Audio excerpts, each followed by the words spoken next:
Hello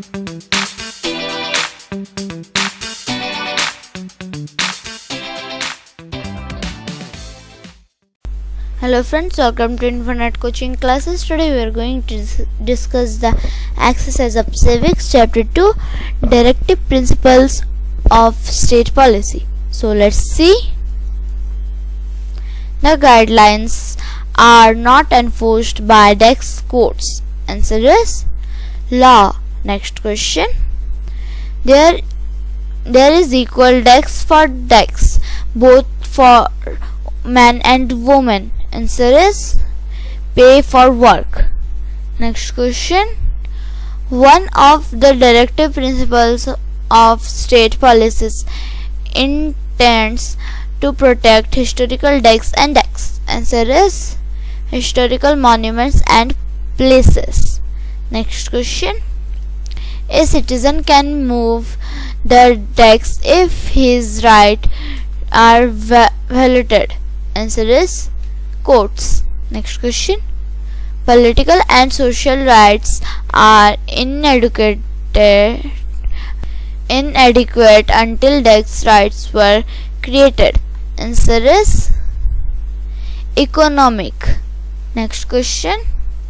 Right, true or false? The directive principles of state policy are non-justiciable. Answer is true. Next question. The directive principles aim at economic and social democracy in our country. Answer is true. True. Next question. The organization of Panchayati Raj has been made optional for every state in India. Answer is true. Next question. The directive principles aim at securing adequate means of livelihood for all citizens. Answer is false. Answer is true. Next question. The directive principles and the fundamental rights are not different. Answer is false. Next question. Answer in brief. What is the meaning of the directive principle of state policy? Answer is a set of guidelines issued by our constitution to be followed by our government in the formulation of its policies for the welfare of our people. Next question. Distinguish between fundamental rights and the directive principles of state policy. Answer is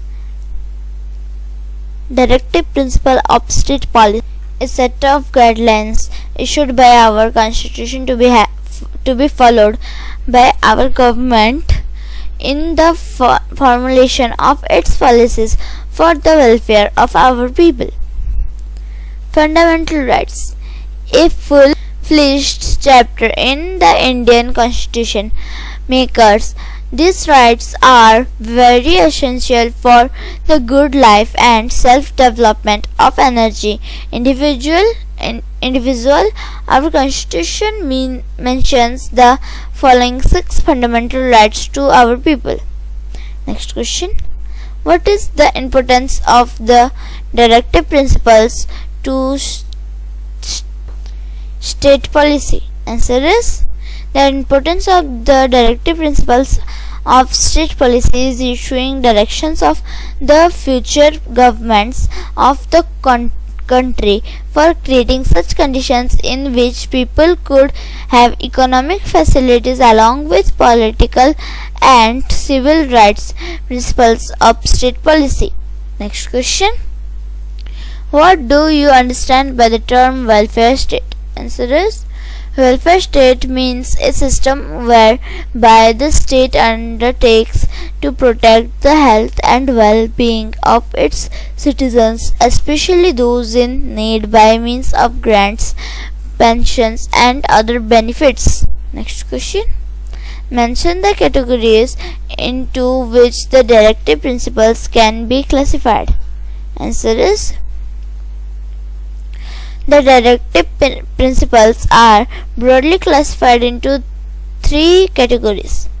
Principles promoting economically quality, Gandhian principle, general principle. Next question.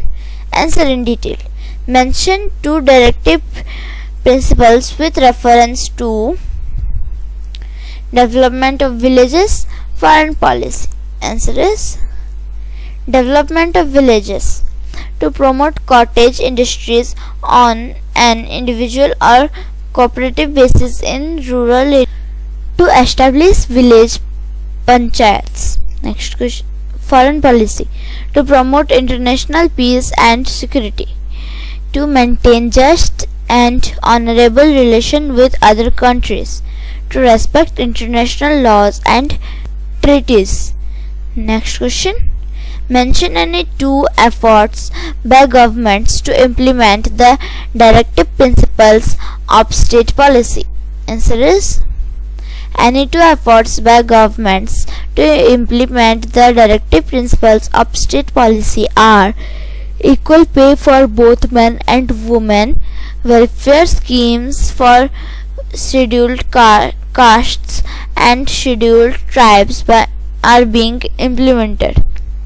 Next question. What ideas of Gandhiji have been included in the directive principle of state policy?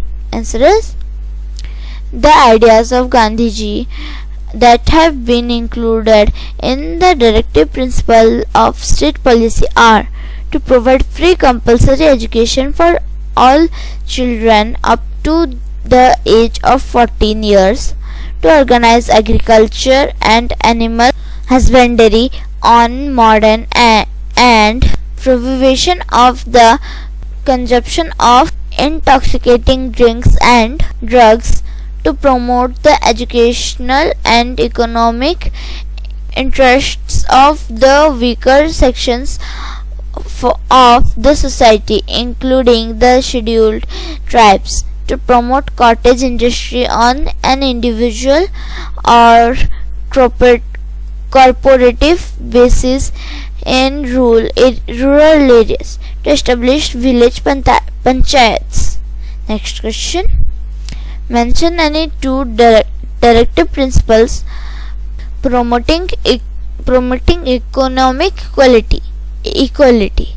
Answer is the following list of directive principles issued in our constitution to promote economic equality: to secure for all citizens the right to adequate means of livelihood, to make effective provisions for securing the right to work for all.